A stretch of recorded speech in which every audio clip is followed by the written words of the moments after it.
शुभ दिन आ गया। लोक अपवाद की जिस असुरी ज्वाला में समस्त कोसल राज्य जल रहा था, आज उस असुरी शक्ति का संहार हुआ और उसका श्रेय देवी सीता को जाता है।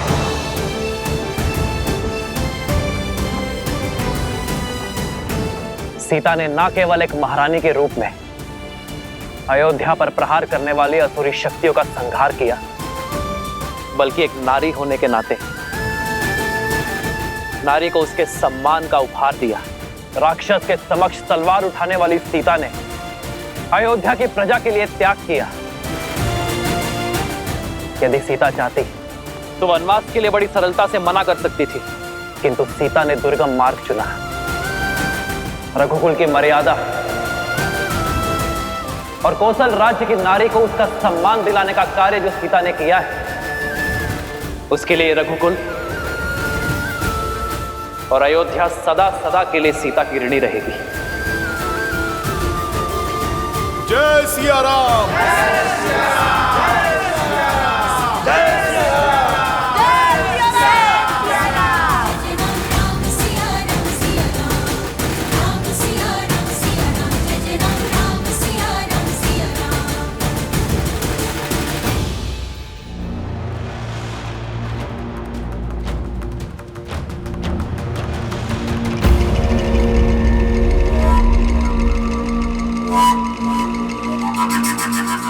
उठो पिंगलाक्ष, तुम्हारा तप पूर्ण होने का समय आ गया है।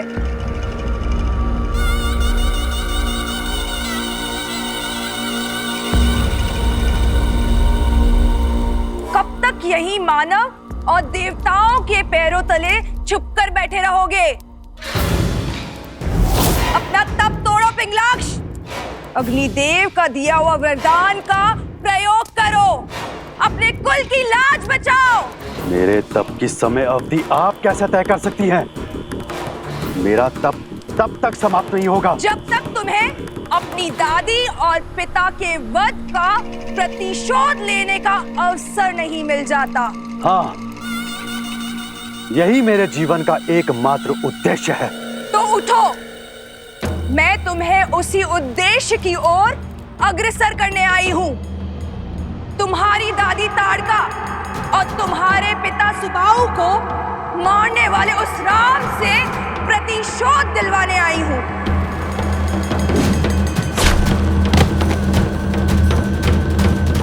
उस राम ने ही तुम्हारी दादी और पिता को मारा है, तुम्हारे जीवन में विध्वंस बोया। अब मैं तुम्हें प्रतिशोध लेने का अवसर देती हूँ, उसके पुत्रों को मारने का मार्ग बताती हूँ।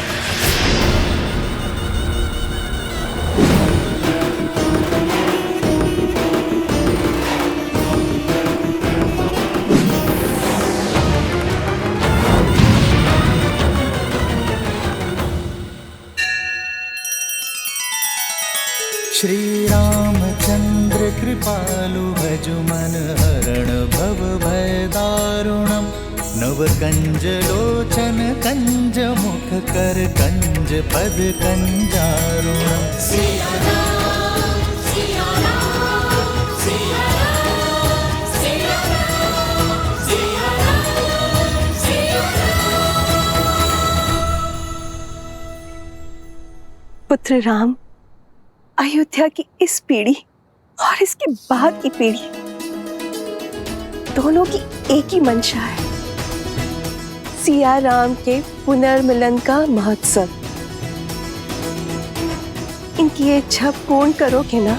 हाँ हाँ, महोत्सव तो होना ही चाहिए। हाँ हाँ, अवश्य होना चाहिए। हाँ हाँ, अवश्य होना चाहिए। अवश्य होना चाहिए।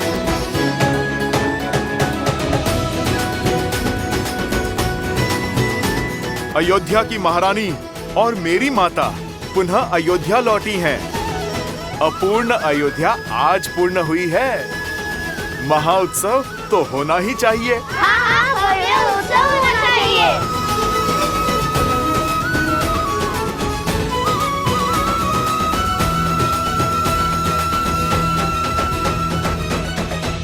उत्सव होगा पुत्रों, अवश्य होगा। और ये उत्सव पूरा अयोध्या, पूरा जनमानस और समस्त भारतवर्ष मनाएगा। क्योंकि उत्सव केवल सियाराम के मिलन का नहीं, स्त्री और पुरुष के बीच असमानता की रेखा मिट जाने का भी उत्सव है। नारी को मिले समान अधिकार का सूचक है। अयोध्या अभी सुख के रस में डूबी है, उत्सव मना रही होगी और अब हम उनके आनंद को स्वाहा करेंगे, उनके उत्सव को शोक में बदलेंगे। राम और उसकी सेना को युद्ध भूमि में हराना असंभव है। उसके पुत्रों को अयोध्या से बाहर कैसे लाओगी? वो तुम मुझ पर छोड़ दो, शीघ्र ही तुम्हें वो अवसर प्राप्त होगा। तुम केवल अपनी सेना को सज्ज करो।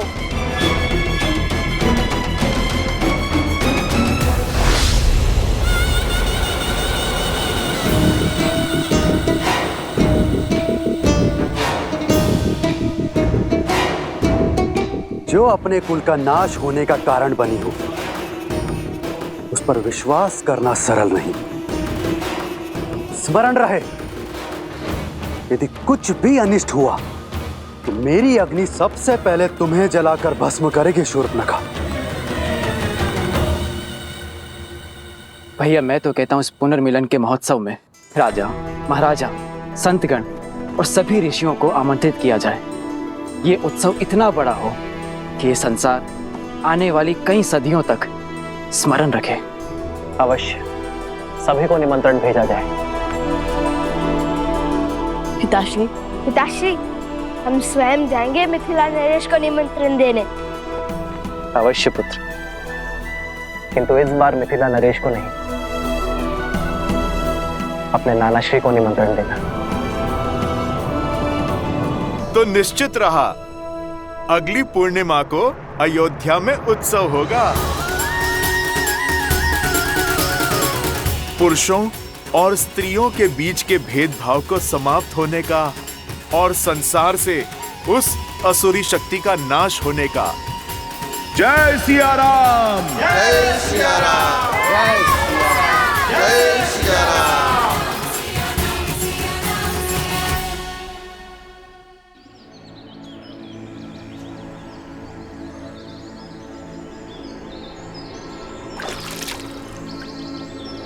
पिताश्री,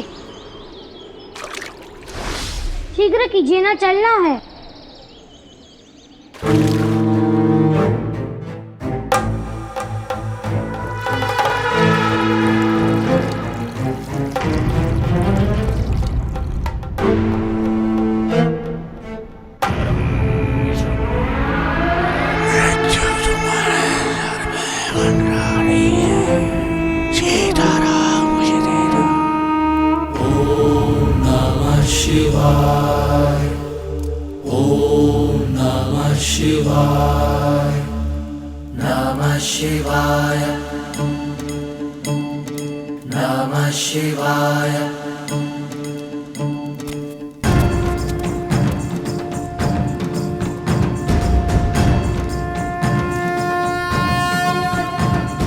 मिथिला जाने को सच हो गए दोनों।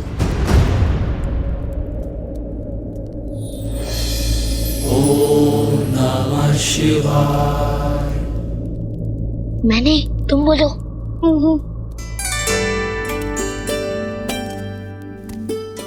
क्या हुआ? और तुम सब यहाँ क्या कर रहे हो? माता, वो हम सभी का मत था कि जाने से पूर्व आपके हाथों से बना स्वादिष्ट भोजन मिल जाता तो आप यहाँ हैं, तो ये बेचारे तो वर्षों से प्रतीक्षा कर रहे हैं आपके हाथों के भोजन खाने को। यहाँ आओ। गुरुवर वशिष्ठ का आदेश है कि शुक्ल पक्ष के शुभ दिन पर ही मैं और तुम्हारे पिताश्री अयोध्या के सिंहासन पर विराजमान हो। तब तक मैं वहां नहीं जा सकती, यहीं रहूंगी। दृष्टि का आनंद लेने के स्थान पर आप पुनः वनवासिनी बन गई।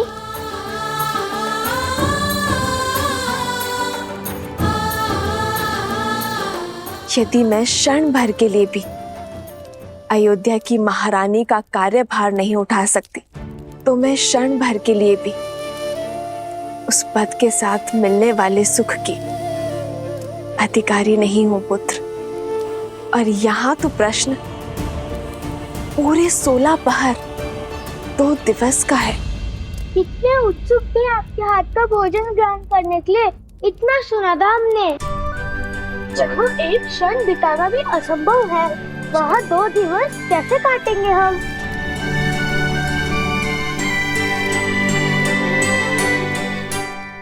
मैं बताता हूँ।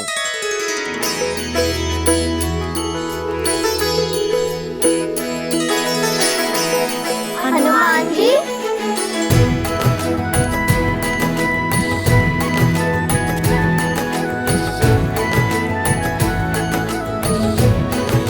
इस दुविधा को सुलझाने का मार्ग है मेरे पास। ऐसा अद्भुत मार्ग जिससे तुम्हारा समय भी कटेगा और माता के हाथों बने भोज का आनंद भी 2 गुना हो जाएगा।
मुझे मार सकते हो, किंतु मेरी सोच को नहीं।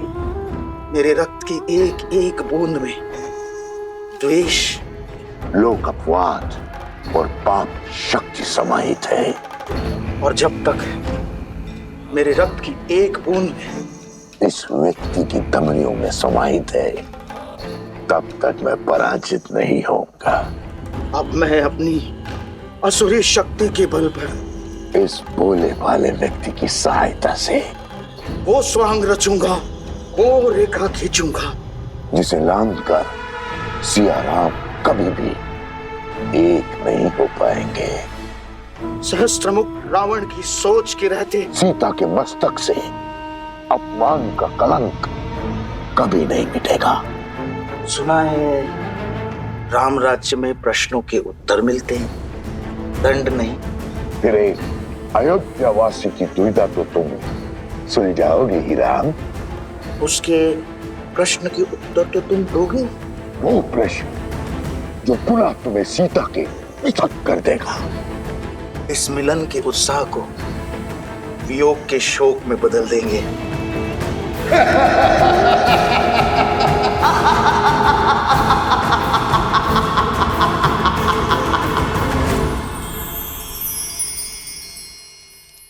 ये देखो बालकों, एक नहीं 2 उपाय हैं। पहला उपाय ये है, तुम सब लवकुश के साथ मिथिला चले जाओ। और दूसरा ये जो मैंने माता सीता से ही सीखा है। सब लोग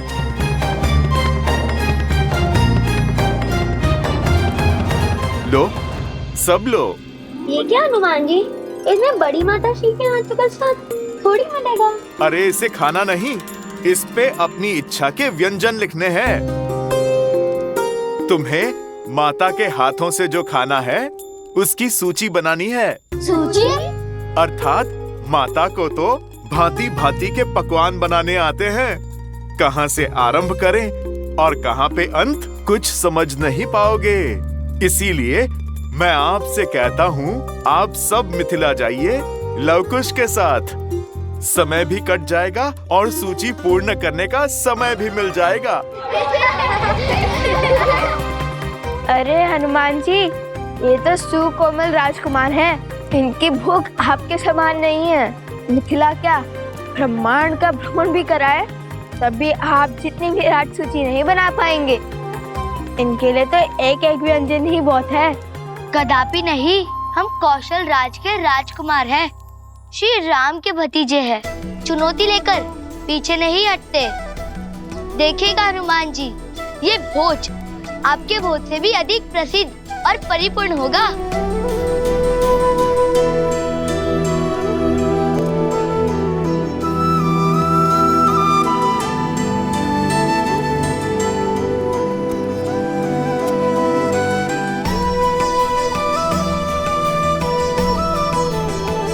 आयुष्मान बाबा,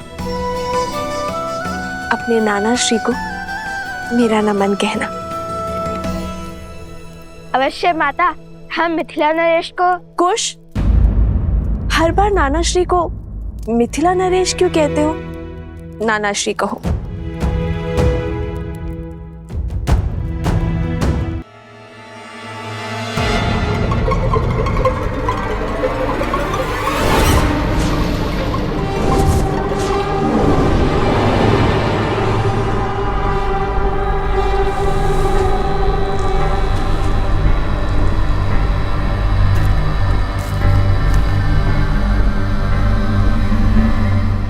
सावधान, लवकुश अयोध्या से निकल रहे हैं।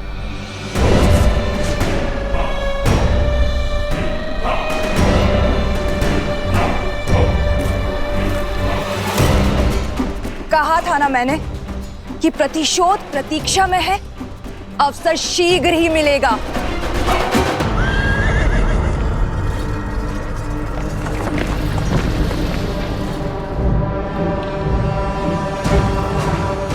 ये निकल तो गए हैं, पर मिथिला पहुंचेंगे नहीं।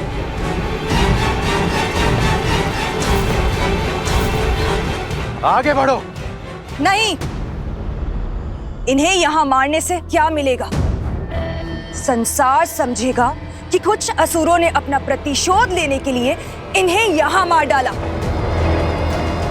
प्रतिशोध की अग्नि तो तब शांत होगी जब इन्हें इनके परिवार वालों के सामने उस भूमि से निकली हुई सीता को अपने घर और जीवन में स्थान देने वाले जनक के सामने मारेंगे, और तब जाकर असुरों की खोई हुई प्रतिष्ठा और संसार के मन में हमारा भय पुनः लौटेगा।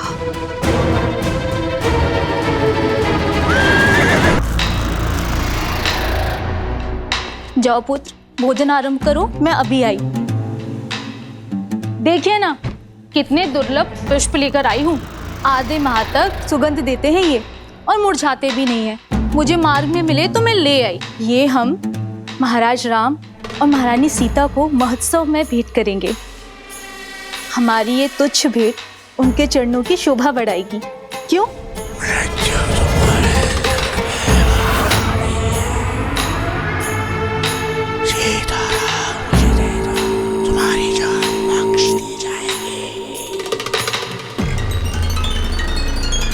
उपहार तो उन्हें मिलना ही चाहिए, क्यों? जी। किंतु ये नहीं।